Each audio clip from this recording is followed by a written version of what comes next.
പൈതൃക കൊച്ചിയുടെ ഹൃദയഭാഗത്ത് സ്ഥിതി ചെയ്യുന്ന ഉന്നത വിദ്യാഭ്യാസ രംഗത്ത് മികവ് തെളിയിച്ച MES കോളേജ് കൊച്ചി AICTE അംഗീകാരവും MG യൂണിവേഴ്സിറ്റി അഫിലിയേഷനും ഉള്ള ഓണേഴ്സ് പ്രോഗ്രാമുകളായ BCom finance and taxation, BCom logistics management, BCom marketing, BBA, BCA, BA English and literature with journalism തുടങ്ങി വിവിധ കോഴ്സുകളിലേക്ക് 2024-25 അധ്യയന വർഷത്തേക്കുള്ള പ്രവേശനം ഇപ്പോൾ ആരംഭിച്ചിരിക്കുന്നു. പ്രൊഫഷണൽ ടീച്ചേഴ്സ് ഒരുക്കുന്ന വിജ്ഞാനപ്രദമായ ക്ലാസുകൾ ഞങ്ങൾ ലഭ്യമാക്കുന്നു.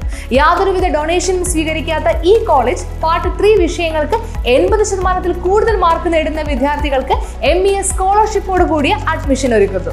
ഹോസ്റ്റൽ വാഹന സൗകര്യങ്ങളും ഞങ്ങൾ ലഭ്യമാക്കുന്നു. MES college Kochi, Mundamveli, near Thoppumpady, Kochi. Contact 0484298067 7902980067.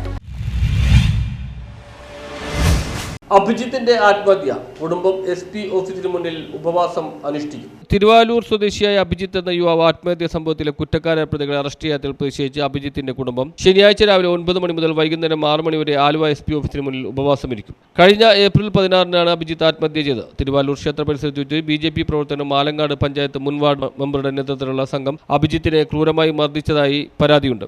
ഈ വിഷയത്തിൽ അഭിജിത്ത് നൽകിയ പരാതി ആലുവ വെസ്റ്റ് പോലീസ് സ്റ്റേഷനിലെ ഉദ്യോഗസ്ഥർ സ്വീകരിക്കാതെ BJP നേതാക്കൾ അഭിജിത്തിനെതിരെ കൊടുത്ത വ്യാജ പരാതി സ്വീകരിക്കുകയും കൂടാതെ അഭിജിത്തിനെ പ്രതിയാക്കുന്ന പ്രവണതയാണ് ഉണ്ടായതെന്നാണ് കുടുംബാംഗങ്ങളുടെ പരാതി. ഈ വിഷയം പറഞ്ഞു തീർക്കാൻ വേണ്ടി BJP നേതാവിന് അഭിജിത്തിന്റെ മാതാവ് ഫോൺ വിളിച്ചപ്പോൾ അവന്റെ ഭാവി ഇതോടുകൂടി തീർന്നുവെന്നും കേസ് പിൻവലിക്കുകയില്ലെന്നും പറഞ്ഞ് ഭീഷണിപ്പെടുത്തിയതായും പരാതിയുണ്ട്. മൊഴി കൊടുക്കുവാൻ പോയ സമയത്തും അഭിജിത്തിന്റെ മൊഴിയെടുത്തില്ല. കൂടാതെ പോലീസ് ഉദ്യോഗസ്ഥർ അഭിജിത്തിനെ ഭീഷണിപ്പെടുത്തുകയും ചെയ്തു. ഇതിലെല്ലാം മനനൊന്നാണ് അഭിജിത്ത് ആത്മഹത്യ ചെയ്തതെന്നാണ് കുടുംബാംഗങ്ങളുടെ പരാതി. ഈ വിഷയത്തിൽ പ്രതികളെ അറസ്റ്റ് ചെയ്യണമെന്നാവശ്യപ്പെട്ട് മുഖ്യമന്ത്രി, മനുഷ്യാവകാശ കമ്മീഷൻ, SP മന്ത്രി P രാജീവ് എന്നിവർക്കെല്ലാം പരാതി നൽകി.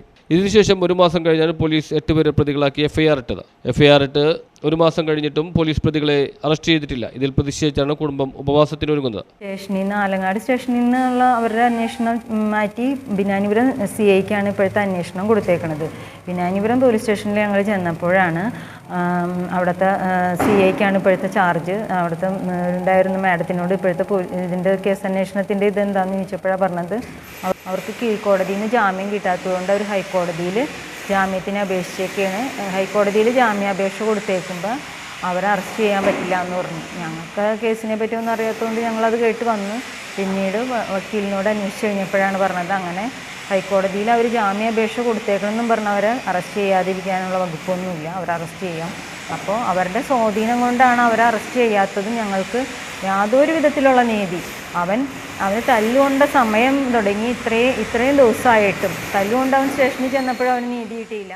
ശനിയാഴ്ച നടക്കുന്ന ഉപവാസ സമരം ഫ്രറ്റേണിറ്റി മൂവ്മെന്റ് സംസ്ഥാന പ്രസിഡന്റ് KM ഷഫ്രീൻ ഉദ്ഘാടനം ചെയ്യും. മനുഷ്യാവകാശ പ്രവർത്തകൻ CR Neelakandan, fraternity movement Kalamassery മണ്ഡലം vice president Saddam Valath, welfare party ജില്ലാ പ്രസിഡന്റ് KH സദക്കത്ത് എന്നിവർ സംബന്ധിക്കുമെന്ന് തിരുവാലൂരിൽ നടന്ന വാർത്താസമ്മേളനത്തിൽ അറിയിച്ചു. വാർത്താസമ്മേളനത്തിൽ അഭിജിത്തിന്റെ മാതാപിതാക്കളും welfare party Karumalloor panchayat president Shajahan Manali, Alangad panchayat president Abbas, fraternity movement ജില്ലാ പ്രസിഡന്റ് അഡ്വക്കേറ്റ് അബ്ദുൽ ബാസിദ്, കളമശ്ശേരി മണ്ഡലം വൈസ് പ്രസിഡന്റ് സദ്ദാം വാലത്ത് എന്നിവർ സംസാരിച്ചു. News bureau, Paravur.